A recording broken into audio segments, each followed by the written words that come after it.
Hello everyone, today we're going to learn about Python with Simply Learn Programming. Now, what is Python? Well, Python, I would like to call it like an easy Java. Python is much like it was made for people to be just easier overall. Python is usually used for developing websites, tasks, software, anything. Like it's by some people even it's the ultimate programming language, and so it's easy. It has fewer lines of code, fewer criteria to write code on, and it's overall just considered better than other programming languages such as Java. Well, in my opinion, it's good to have some criterias, but yes, I think that Python is much more flexible. Now, in terms of concepts for Python, well, all the concepts are basically the same with a few differences, which I'm gonna show, but the operators are just simple mathematical ones, the same as Java. There's not much difference between operators and simple values because, uh, well, it's a programmer language to make it easy, so it's normal to recycle those, which are common amongst programming languages. Now, what can Python be used for? Well, it can be used to create a server or a web application. It can be used for software development. It can be used for mathematics. Uh, Similar language based on Python or like working with Python is RStudio, which is completely for graphs and mathematics. So it's really similar. It can be, and I suggest you, like, it's mostly used for data analysis and machine learning, like, by my experience.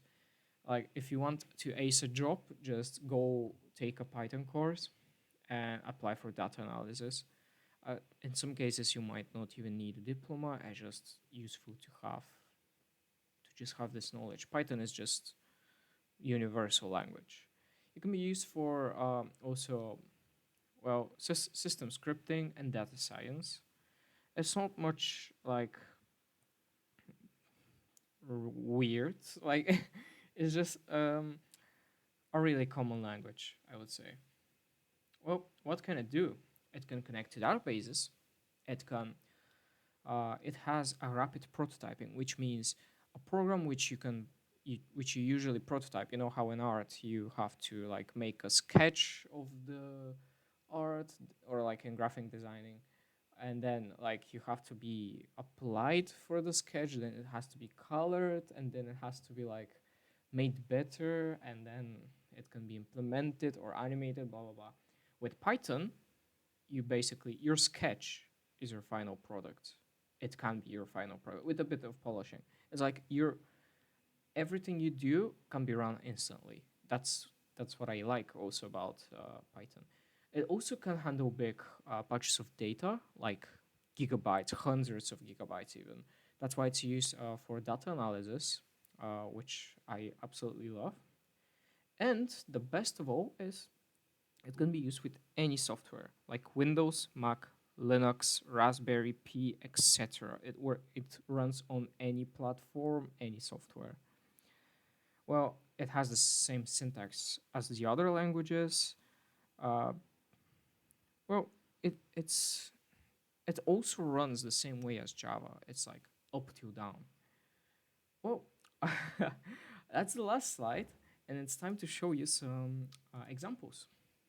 So what's cool about Python is that you don't have to type in like uh, string name and then simply, such as like the previous videos about Java. You just have to type a value, a variable, and like typing it in the correct way, such as this with the brackets, it's gonna show it's a string.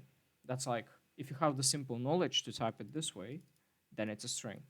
If you type in a normal number, then this is an integer. If you type in this double number, that's a that's a float, which I'm gonna explain in a second, and this is a boolean. So basically float is the same as a double in Python. Like you know how you have Java in Java you have the double, which is like 50 point something something something, which is like a decimal value. Well, in Python is basically called float and it's integrated into Python. However, you can have doubles in Python. You just have to integrate them. But just remember, double is float here. So yeah, here I have shown you an example which also shows how easy it is to print in Python. In Java, you have to type console.print.out.println and like line because it has to be a new line, blah blah blah. In Python, you just type in print in the variable. Well, you can check the type of variable with the type function, and you could see the first variable is a string, the second one is an integer, the fifth one is a string as well. The third one is a float. So like var3 is a float, like the double value. The fourth one is is a string. However, it's a boolean. It's weird. It considers this a string. However, like boolean in Python are considered kind of strings, but they still do their function as true or false. So like if it's true, it does this. If it's false, it does this. It's really simple. So it can be used as a procedural way. It's a really simple language, which I love about it. And yeah, but that's basically it for Python. I can show you some functions in the next video, but I'm trying to keep this one short. Um, so it's like more consistent. Thank you for watching and see you in the next video.